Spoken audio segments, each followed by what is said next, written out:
সিলেট পর্ব শেষে ঢাকায় অবস্থান করছেন হামজা চৌধুরী। আজ একটি তারকা হোটেলে প্রেস কনফারেন্স ও দলের অফিসিয়াল ফটো সেশনে অংশ নেবেন তিনি। এই মুহূর্তে সেখানে আছেন সহকর্মী মামুনুর রশিদ। সরাসরি চলে যাচ্ছি তার কাছে। মামুন, আপনার কাছে সর্বশেষ কি আপডেট আছে বলেন আমাদের। এখনো কি প্রেস কনফারেন্স শুরু হয়েছে কিনা হামজা চৌধুরীর? প্রেস কনফারেন্স এখনো শুরু হয়নি। প্রেস কনফারেন্স শুরু হতে এখনো কিন্তু কিছুটা সময় বাকি আছে। তবে যে অফিসিয়াল ফটোশুটের কথা বলছেন সেটা কিন্তু আমরা দেখতে পেয়েছি একটু আগে হয়েছে। যে হোটেলে তারা অবস্থান করছেন হোটেলের বাইরে একটা খোলা জায়গায় চেয়ারে বসে। আমরা সাধারণত এরকম দেখি না বাংলাদেশ ফুটবল দলের অফিসিয়াল ফটোশুটের যে বিষয়টা, সেটা আসলে খুব সাধারণত আমরা দেখি না। অনেক কিছুই পরিবর্তন হয়ে গেছে, অনেক প্রেক্ষাপটেই পাল্টে গেছে। বাংলাদেশের ফুটবলে যে নতুন হাওয়া লেগেছে সেটা সব কিছু কিন্তু এখন আস্তে আস্তে দৃশ্যমান হচ্ছে।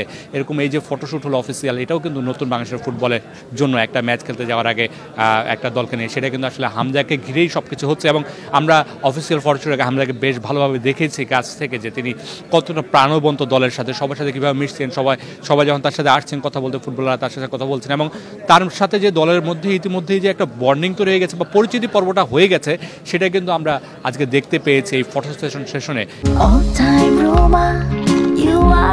All time Roma. Taste it, love it.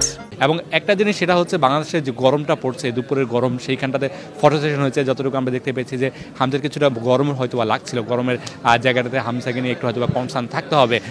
আমার দেখে অন্তত তাই মনে হচ্ছে যে তার একটু গরম বেশি লাগছিল। তবে প্রাণবন্ত একটা ফটো সেশন হয়েছে এবং ফুটবলারদের সাথে প্রাণবন্তভাবে তিনি মিশেছেন। এবং ভারত ম্যাচ নিয়ে বাংলাদেশের যে পরিকল্পনা, সেটা নিয়ে যে ফুটবলারদের সাথে আলোচনা বা কম্বিনেশন হওয়ার বিষয়, সেটা সম্ভবত অনেকটাই এগিয়ে গেছে। এবং হাতে যে সময়টা আছে, ইন্ডিয়াতে গিয়ে আমরা যে সেশনগুলো করতে পারবো, সেখানে হয়তো বা আরও বেশি এগিয়ে যেতে পারবে দলগতভাবে বাংলাদেশ দল, সেই সম্ভাবনাটা থাকছে।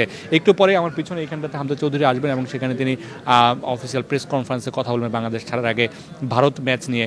তাদের প্রত্যাশাকে, বাংলাদেশের প্রত্যাশাকে হামজা আসলে কীভাবে দলের হয়ে অবদান রাখতে চান, সব কিছু আমরা জানার চেষ্টা করবো। এবং সব কিছু মিলে বিস্তারিত হামজা বাংলাদেশে আসার পর থেকে কিন্তু খুব জার্নির উপরে আছেন, খুব ভালো বিশ্রাম পাচ্ছেন না। তিনি সিলেটে এসে তার গ্রামের বাড়িতে খুব ব্যস্ত সময় পার করেছেন, গ্রামের মানুষদের সাথে দেখা করেছেন, সেখানে সংবাদকর্মীদের সাথে কথা বলেছেন, ইন্টারভিউ দিচ্ছেন। এবং তাকে কিন্তু সবসময় আমরা একটা জিনিস দেখছি, সবচেয়ে পজিটিভ যে জিনিসটা, সবসময় তাকে আমরা হাসি মুখে দেখছি। এবং আরেকটা আপডেট জানিয়ে রাখি, ফাহমিদুল, যিনি সৌদি আরব থেকে ফিরে গেছেন ইতালিতে, যাকে নিয়ে খুব বেশি আলোচনা হচ্ছে, গতকাল মিছিল হয়েছে ফাহমিদুলকে দলে ফেরানোর জন্য।